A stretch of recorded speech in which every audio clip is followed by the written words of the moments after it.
Okay, so now that we're done with this collision draft, we're going to go ahead and impound one of the cars so I can show you how to do a tow impound form. To do a tow impound form, very simple. Hit the tow impound button. Now, there's two ways to do a tow impound form. The first way is to just generate a blank form. This is what you're going to do when you have to impound parked vehicles, abandoned vehicles, so on and so forth. In this case, we're impounding a car that's been involved in this collision. So, instead of having to scan everything in, we're going to be able to come in here and select that vehicle so that when we hit the next page, this page is all pre-filled out. Now, a couple things on this page. First of all, this car was the one that didn't have anybody in it. Let's come back here and do this one. So you notice when we pull this car up, we actually have a driver in it. That's because this car was our parked car, which is what we're going to impound here. So there's no driver in it. That being said, we need to address a couple boxes. First of all, the registered owner information is filled out. Down here on the bottom left, Ralki will say is also the legal owner of this. If we hit legal same, it's going to gray out the bottom right and allow us to move forward without putting any information here. All it is it's transcribing these right here. If there's a DOL report of sale, obviously hit that button down there as well.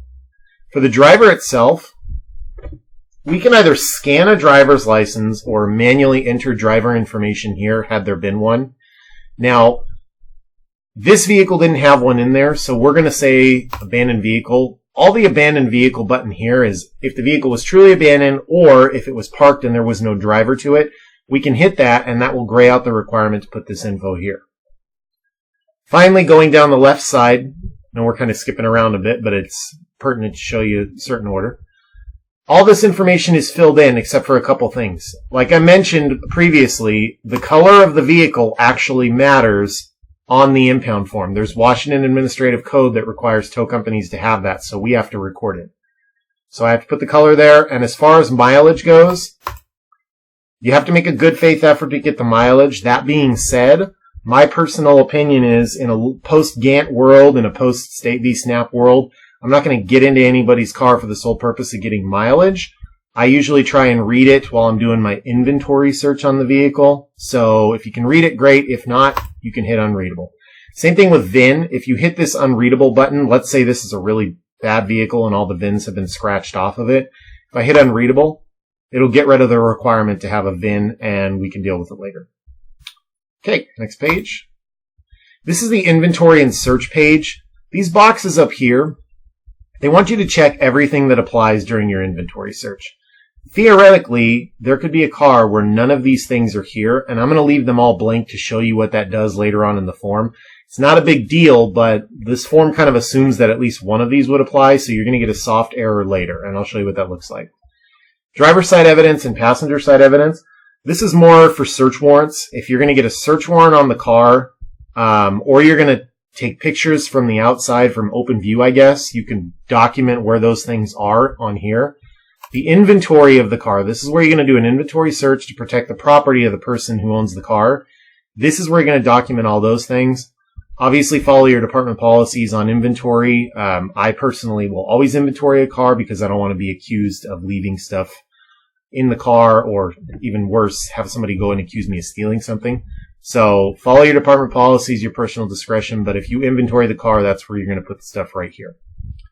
And finally, damage on the car. Before you hand the car over to the tow company, if there's any obvious damage, make sure you document it. Again, you don't want to get an internal complaint that's, somebody lies and says you took your baton to the side of their car because you were mad at them or something. Make sure you address all the damage on the car.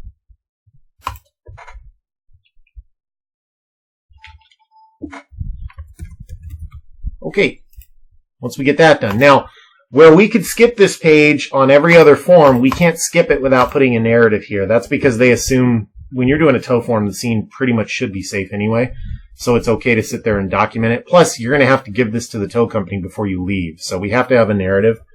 We're going to go ahead and actually say this was a DUI impound. So with DUI, obviously Haley's Law or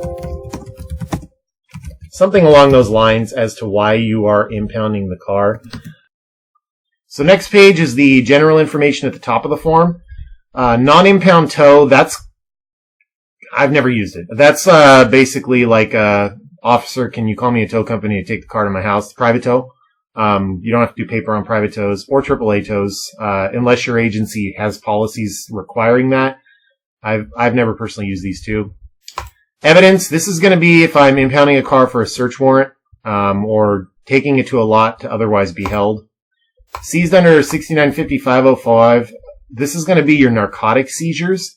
If it's an evidence impound, but it's also one that flags this for a possible abatement forfeiture seizure. So that's what you would check for there. Impound only. This is going to be your run-of-the-mill impound for a collision. The car's disabled. We got to get it off the street. We're going to do a department impound. That's what that's for. DUI PC 12-hour hold. This is just another way to document that we're going to have this car held on a DUI. Pretty self-explanatory. DWLS impound with 0-day hold. I personally do not check this one. If I have a DWLS impound, I'm going to check this, and I'm going to check whether or not there is an RO. The reason is, if you check this and do nothing, it'll default to a 0-day hold when you press next. Now, depending on your agency, some agencies still do the 30, 60, 90-day rules on impound holds. If you do that and give that to the tow company, and let's say this is their 11th DWLS, they're going to get their car back right away, even though your agency could have held it for 90 days. Follow your agency policies. I personally don't check that. If I'm doing a DWLS impound, I'm going to make sure I give them their informational copy, and I'm going to say whether or not they were the registered owner. Case number's already filled out because we got that on quick capture, as well as date and time and the location. The only thing we're going to have to fill out here is the tow company info. So make sure you put the company, the truck number, and the driver's name. Penalty of perjury statement, pretty self-explanatory. This is what I was talking about. Way back when you set up your profile, we left these two boxes checked and these two boxes unchecked. We need to give the driver a copy, and we need to say either we gave the driver a copy, yes or no, and if no, we at least left a copy with the vehicle for their records. We also need to say whether or not we gave the tow company a copy of this form. If we need an extra copy for whatever reason, you can check this box. My agency, our records people get this directly out of sector back office, so that we don't need to include an extra copy with our form necessarily. And the driver's instruction copy. This is your DUI and your DWLS impounds. Make sure you print this, and I'll show you why in a minute. So when I talked about back on the inventory page, all those check boxes, this is the error you're going to get if you leave all those unchecked. It's nothing. It's not a big deal. It's a soft error. It just wants to make sure you really are in a situation where none of those boxes apply. And last but not least, here's your tow form. So in this case, we did a DUI tow. So we have this vehicle for this copy for the tow company, and a copy of the DUI instruction page or DWLS, depending on what type of impound it is. This is the copy you need to give them for their records so they know how to get their car back. And that is your tow form.